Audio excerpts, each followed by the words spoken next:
வணக்கம் அனுகிரகம் தமிழ் சேனல் நேர்களே, நான் உங்கள் அன்பான சயின்டிபிக் வேதிக் அஸ்ட்ராலஜர் அஸ்ட்ரோரஞ்சி பேசுகிறேன். நல்லது நினைப்போம், நல்லதே நடக்கும். இந்த வீடியோல நம்ம என்ன பார்க்க போறோம்னா, சிம்ம ராசிக்காரர்களுக்கு 2025 டிசம்பர் மாதம் எத்தகைய ஒரு மாதமாக வரப்போகிறதுன்னு பார்க்க போறோம். இந்த ஆண்டின் கடைசி மாதமாகிய டிசம்பர் மாதம் சிம்ம ராசிக்காரர்களுக்கு எத்தகைய ஒரு தாக்கத்துடன் இந்த ஆண்டை முடிவு செய்ய போகிறது, முடிவு பண்ணி உங்களுக்கு கொடுக்க போகிறதுன்னு பார்க்க போறோம். எதுமாற பலாபலன்கள் இருக்கு, எதுமாற கிரகத்தின் அமைப்புகள் மூலமாக எதுமாற தசைகள், எதுமாற திசையில நம்மளுடைய வாழ்க்கை பயணம் மாறப்போகிறது, எந்த மாதிரி சம்பவங்கள் எதிர்பார்க்கலாம் அப்படிங்கிறத சயின்டிபிக் வேதிக் அஸ்ட்ராலஜி முறையில எந்த விதத்திலும் மிகைப்படுத்தாமல், பரிகாரங்கள் அது மாதிரி மூடநம்பிக்கையில போகாமல் உள்ளது உள்ளவாறு நம்மளுடைய கிரகத்தின் அமைப்பு எப்படி இருக்கு, இது மாதிரி தாக்கங்கள் எது மாதிரி விஷயங்கள் கொடுக்கும் அப்படிங்கிறத நாம ஒளி தத்துவம் மூலமாக அறிவியல் சார்ந்த விஷயமாக சயின்டிபிக் வேதிக் அஸ்ட்ராலஜி முறையில மிகைப்படுத்தாமல் துல்லியமாக பார்க்க போறோம். இப்ப பாருங்க, சிம்மராசிக்காரர்களுக்கு கடந்த 2025 ஏப்ரல் மாதத்திலிருந்து 27 மார்ச் வரைக்குமே பாத்தீங்கன்னா அஷ்டம சனி தாக்கம் நடந்து கொண்டிருக்கிறது. மக நட்சத்திரம், பூர நட்சத்திரம், உத்தர நட்சத்திரம் முதல் பாதக்காரங்களா பாதிக்கப்பட போறாங்க. அதுல குறிப்பா மக நட்சத்திரக்காரங்க இப்போ பாதிக்கிறாங்க. அடுத்த வருஷம் பாத்தீங்கன்னா பூர நட்சத்திரக்காரங்க அஷ்டம சனி தாக்கங்கள் கொஞ்சம் அதிகமா இருக்கும். கடைசியில பாத்தீங்கன்னா உத்திர நட்சத்திரம் முதல் பாதக்காரங்களும் 2026 கடைசியில அந்த அமைப்புகள் பாதிப்புக்கு வரும். சரி, இப்படி இருக்கும் பொழுது இப்ப டிசம்பர் மாசம் பிறக்கிறப்ப எப்படி இருக்குன்னா, உச்ச குரு 12ஆம் இடத்துக்கு 4ஆம் இடத்தில் இருக்கக்கூடிய செவ்வாய், சுக்கிரன், சூரியனை பார்க்கும் பொழுது 4ஆம் இடம் வலுப்பெறுகிறது. ஸோ இதனால என்னன்னா, ஒரு கடன் வாங்கி இடம் வாங்குறது, கடன் வாங்கி வீடு வாங்குறது, டாப் அப் லோன், ஒரு பழைய வண்டி கொடுத்து புது வண்டி வாங்குறது, தொழில் மேன்மை பெறுவது, தாயார் மூலமாக சில பெனிஃபிட்ஸ் வர்றது, அது மாதிரி சில இடம், வீடு, வண்டி, வாகனம், நிலம், இது மாதிரி அசையும் மசாலா சொத்து, தொழில் சம்பந்தப்பட்ட விஷயங்கள், வண்டி, வாகனம், இது எல்லாமே பாத்தீங்கன்னா ஓரளவுக்கு ஸ்திரத்தன்மையோட நல்லா டெவலப்மெண்ட் ஆகிற மாதிரியும், ஒரு விஷயங்கள் பெறுவது மாதிரியும், வாங்குற மாதிரியும் அமைப்புகள் கட்டாயம் சிம்மராசிக்காரர்களுக்கு முதல் 2 வாரம் டிசம்பர் மாதம் உண்டு. 3rd and 4th வீக் பாத்தீங்கன்னா குருவின் பார்வை விலகிறப்ப அதோட தன்மை குறைகிறது. அதே சமயத்துல புதன்கிற கிரகம் நல்லா 3ஆம் இடத்துல நட்பு வீட்டுல சுக்கிரனோட வீட்டுல இருக்கும் பொழுது நல்ல ஒரு புத்திசாலித்தனம், புத்தி கூர்மை வேலை செய்யக்கூடிய அமைப்பு. குறிப்பா மாணவர்கள் பாத்தீங்கன்னா சிம்மராசிக்காரர்கள் இதுவரை கொஞ்சம் கான்சென்ட்ரேஷன் இஷ்யூஸ்னால பாதிக்கப்பட்டவங்களுக்கு கொஞ்சம் போக்கஸ்டா படிக்கக்கூடிய விஷயங்கள், அடுத்தது என்ன பண்ணலாங்கிறதுல ஒரு கிளாரிட்டி, காம்படிட்டிவ் எக்ஸாம்ஸ் ப்ரிப்பேர் பண்றதுக்கு வேணுங்கிற உத்வேகம் பெறக்கூடிய அமைப்பு, என்ன ஹையர் ஸ்டடீஸ் பண்ணலாம் என்னங்கிறது ஒண்ணுமே தெரியாம பிளாங்கா இருக்கிறவங்களுக்குலாம் ஒரு ஐடியா கிடைக்கிறது. அது மாதிரி ஒரு நல்ல அமைப்பை கொடுக்கக்கூடிய புதன் நல்ல அமைப்புல இருக்கிறார். அதே சமயத்துல சுக்கிரன், செவ்வாய், சூரியன் எல்லாம் சேர்ந்து குருவின் பார்வையில வரும் பொழுது ரியல் எஸ்டேட் துறையில இருக்கிறவங்க, கேட்டரிங் துறையில இருக்கிறவங்க, மெடிக்கல் துறையில இருக்கிறவங்க, ஸ்போர்ட்ஸ் ரிலேட்டடான விஷயத்துல இருக்கிறவங்களுக்குலாம் நல்ல முன்னேற்றங்கள் எதிர்பார்க்கக்கூடிய ஒரு அற்புதமான மாதமாக உங்களுக்கு டிசம்பர் 2025 சிம்மராசிக்காரர்களுக்கு இருக்கு. அதே மாதிரி மெயினா பாத்தீங்கன்னா, ஒரு வீடு கட்டலாமா, எப்ப கட்டலாம் நினைச்சிட்டு இருக்கிறவங்களுக்குலாம் இப்ப வீடு கட்ட ஸ்டார்ட் பண்ணக்கூடிய ஒரு டைமா இருக்கு.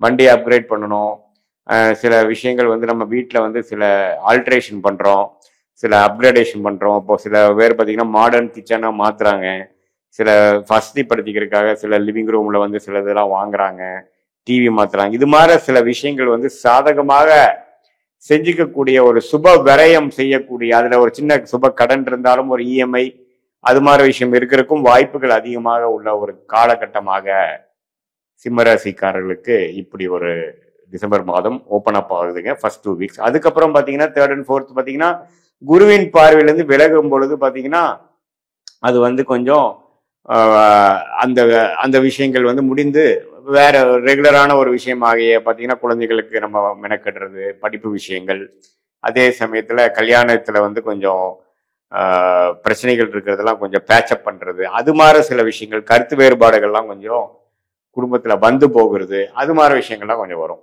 மற்றபடி பாத்தீங்கன்னா உங்களுக்கு ராஜயோகாதிபதியாகிய செவ்வாயே ஆட்சி பெற்று குருவின் பார்வை பெறும் பொழுது ஓரளவுக்கு யோகத்தை கொடுக்கக்கூடிய, தொழில் மேன்மையை கொடுக்கக்கூடிய ஒரு அற்புதமான ஒரு மாதமாக இந்த டிசம்பர் 2025 கட்டாயம் சிம்மராசிக்காரர்களுக்கு. என்னதான் அந்த அஷ்டம சனி தாக்கங்களால் பாதிக்கப்பட்ட இந்த சிம்மராசிக்காரர்கள் அதிக அலைச்சல், அதிக வேலை பளு, ஒரு உறவுகள்ல மேன்மை இல்லாத ஒரு சூழ்நிலை, மார்க்கெட்டிங் துறையில் இருக்கிறவங்களுக்கு பார்த்தீங்கன்னா ப்ரெஷர் கொஞ்சம் அதிகம், சேல்ஸ் டார்கெட் அச்சீவ் பண்ண முடியாத இருக்கிறவங்க, வேற டெக்னிக்கல் துறையில் இருக்கிறவங்க பார்த்தீங்கன்னா அந்த டீம்ல வந்து ஒரு கோஆர்டினேஷன் இல்லாமல் ஒரு சில விஷயங்கள் நல்லா இல்லை, கம்ஃபர்டபுளா இல்லைங்கிற மாதிரி ஒரு அமைப்பு. அதே மாதிரி சில பேர் வந்து ஃபேமிலியை விட்டுட்டு வெளிநாடு போய் வெளிமாநிலம் போய் டிராவல் பண்ணிட்டு ஃபேமிலியோட டைம் ஸ்பெண்ட் பண்ண முடியாத மாதிரி ஒரு சூழ்நிலை. இதே மாதிரி குழந்தைகளுக்கு பார்த்தீங்கன்னா ஜுரம் வர்றது, அடிக்கடி உடம்பு உபாதைகள் ஆகுறது, படிப்புல வந்து ஸ்திரத்தன்மையா இல்லாமல் இருக்கிறதுங்கிறதெல்லாம் கொஞ்சம் கொடுக்கும். ஸோ அஷ்டம சனி வந்து இது மாதிரி விஷயங்கள் கொடுக்கக்கூடிய அமைப்புல இந்த டிசம்பர் மாதம் கொஞ்சம் ஒரு முதல் 2 வாரம் வந்து ஓரளவுக்கு நல்ல விஷயங்கள் நடக்கக்கூடிய ஒரு அற்புதமான ஒரு மாதமாக சிம்மராசிக்காரருக்கு டிசம்பர் 2025 வருதுங்க. இது வந்து ஒரு பொதுவான பலனை தவிர உங்களுடைய பிறந்த தேதி, பிறந்த நேரம், பிறந்த ஊர் வைத்து ஒரு ஜாதகத்தை போட்டு என்ன நேரத்துல பிறந்தீங்களோ அந்த லக்னத்தை எடுத்து எந்த லக்னத்துல பிறந்தீங்களோ அதை பொறுத்து என்ன தசாபுக்திகள், யோகமான தசாபுக்திகள் நடந்து கொண்டிருக்கிறதா, சுமாரான தசாபுக்திகள் நடந்து கொண்டிருக்கிறதா, எது மாதிரி விஷயங்கள் இந்த தசைகள் கொடுக்கும். தசையை டிவைட் பண்ணா புக்தி, புக்தியை டிவைட் பண்ணா அந்தரம், அந்தரத்தை டிவைட் பண்ணா சூக்ஷமம். இந்த அளவுக்கு நம்ம வந்து பார்க்கக்கூடிய அமைப்பு இருக்கு. இது வந்து இந்த தசாபுக்திகளும் உங்களோட ஜென்ம ஜாதகத்தை வச்சு பார்த்து நம்ம இப்ப பேசின கோச்சார அமைப்பும் சேர்த்து வைத்து பார்க்கும் பொழுது உண்மையே துல்லியமான பலன்கள், உங்களுடைய கர்மா எப்படி செயல்பட போகிறது, அடுத்த வரக்கூடிய 3 மாதம், 6 மாதம், 1 வருடம் எப்படி இருக்கு, எது மாதிரி டைரக்ஷன்ல வந்து உங்களோட லைஃப் திரும்ப போடுது, எந்த மாதிரி கர்மா, எந்த மாதிரி பிராப்தங்கள் உங்களுக்கு காத்து கொண்டிருக்கிறது, எது வந்து உங்களுக்கு சரி வராது, எது சரி, எந்த நேரத்துல எது செய்யலாம் அப்படிங்கிற மாதிரி விஷயங்கள்லாம் நம்ம சயின்டிபிக் வேதிக் அஸ்ட்ராலஜி முறையில அறிவியல் சார்ந்த ஜோதிட விஷயத்தை நம்ம ஆராய்ந்து உங்களுக்கு நீங்க அதை பார்க்கும் பொழுது அது மூலமாக உங்களுக்கு வந்து கிளாரிட்டி பெற்று இந்த மாதிரி ஒரு விஷயங்கள் தான் நமக்கு கரெக்ட் அப்படிங்கிறத நம்ம சூஸ் பண்ணி தேவையற்ற சமய விரயங்கள், பண விரயங்களை வந்து நம்ம தவிர்த்து நம்ம வந்து நம்ம கரெக்டான ஒரு டெசிஷன் எடுத்து போனோம்னா எதிர்நீச்சல் போடாமல் வாழ்க்கையில் எளிதில் வெற்றி பெறலாம்.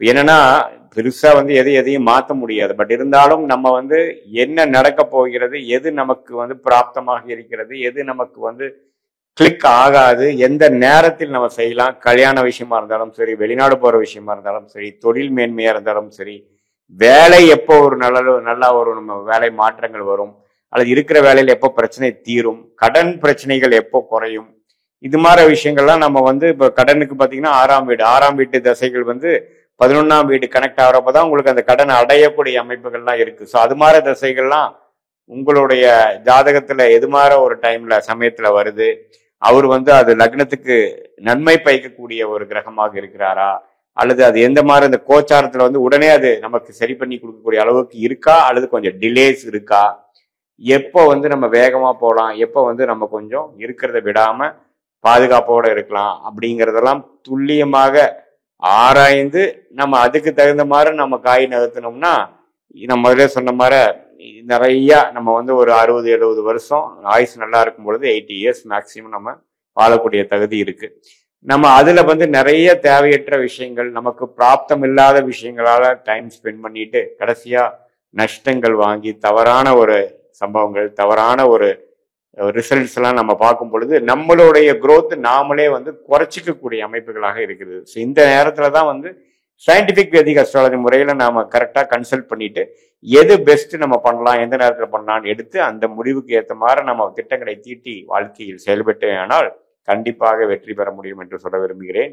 மீண்டும் மற்றொரு காணொலியில் சந்திப்போம். நன்றி, வணக்கம்.